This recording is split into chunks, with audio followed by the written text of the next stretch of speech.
क्या करते हैं आंख बंद करके? ये प्रश्न सहज है।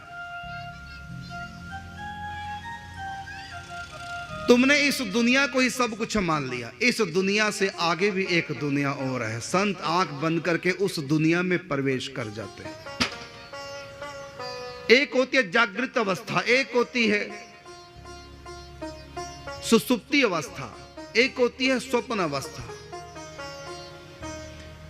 जागृत अवस्था, स्वप्न अवस्था, उससे आगे है सुसुप्ति अवस्था, और इससे आगे है तुरीय अवस्था जिसको समाधि बोलते हैं, और इससे भी आगे होती है भाव अवस्था।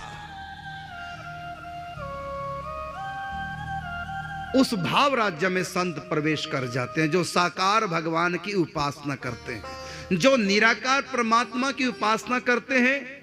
वो अंदर कुछ नहीं करते हैं आंख बंद करके, बल्कि उनका मन काम करना बंद कर देता है, उनकी बुद्धि काम करना बंद कर देती है, अर्थात विचार शून्य हो जाते हैं।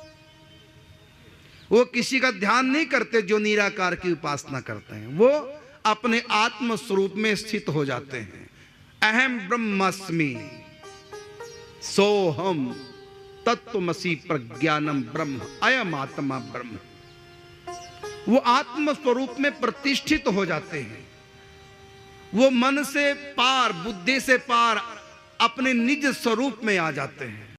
वो किसी पर को नहीं देखते, स्वयं को देखते हैं। देखते नहीं बल्कि, क्योंकि देखने वाला और दिखने वाला ये दो हो जाते हैं। वहां द्वैत नहीं है, वहां अद्वैत अवस्था है। वहां परमात्मा भी नहीं है, बल्कि आत्मा ही परमात्मा है। द्वैत नहीं है। भेद दृष्टि समाप्त हो गई, मन की चंचलता मिट गई, बुद्धि विचार शून्य हो गई।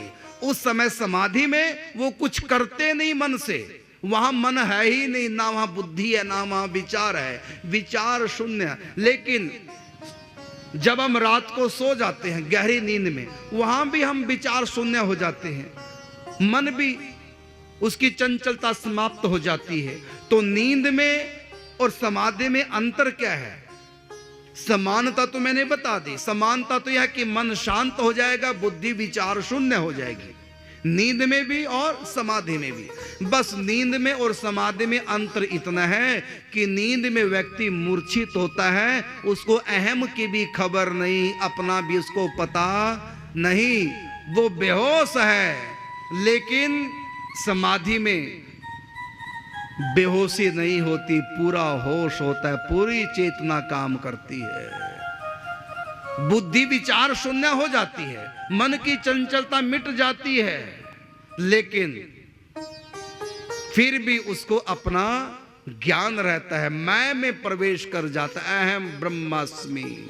ये विचार भी उसकी बुद्धि में नहीं आता कि अहम ब्रह्मास्मि। वह अहम भी गल जाता है, ब्रह्म रूप में प्रणीत हो जाता है। तो भले वहां बुद्धि विचार शून्य है, मन बिल्कुल शांत है, लेकिन तब भी वहां होश है, और नींद में व्यक्ति बेहोश है। बस इतना अंतर है। इस समाधि को ही कहते हैं तुरीय अवस्था, ये चौथी अवस्था है। लेकिन यहां जो आंख बंद करके श्री अग्रदेवाचार्य जी महाराज समाधि में हैं, ये दरअसल वो समाधि नहीं है जिसको तुरीय अवस्था कहा जाता है। ये इससे भी आगे, समाधि से भी आगे है, जिसको भाव अवस्था कहा जाता है,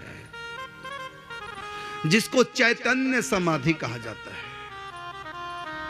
जहां पर माया का द्वैत तो नहीं है, लेकिन मायातीत जहां द्वैत होता है, वहां आत्मा के सिवा, समाधि में तो केवल आत्मा ही आत्मा होती है, लेकिन भाव समाधि में आत्मा के साथ में परमात्मा श्री कृष्ण राम भी होते हैं, उनकी लीलाएं होती हैं। उसमें वो सखी भाव से प्रवेश करके प्रिया प्रीतम श्री सीताराम राधा कृष्ण की दिव्य प्रेम लीलाओं में उनकी अनुभूति करता, उसमें सम्मिलित हो जाता है। ये पांचवी अवस्था है, इसका नाम है भाव अवस्था। जागृत अवस्था, स्वप्न अवस्था, तुरीय अवस्था और भाव अवस्था। निराकार की उपासना करने वालों की चौथी अवस्था होती है तुरीय अवस्था।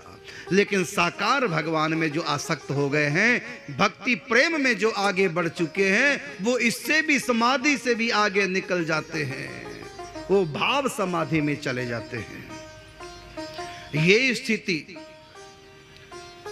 श्री अग्रदेवाचार्य जी महाराज की, आंख बंद करके पंचम अवस्था में चले गए, भाव में चले गए, सखी भाव में प्रतिष्ठित हो गए।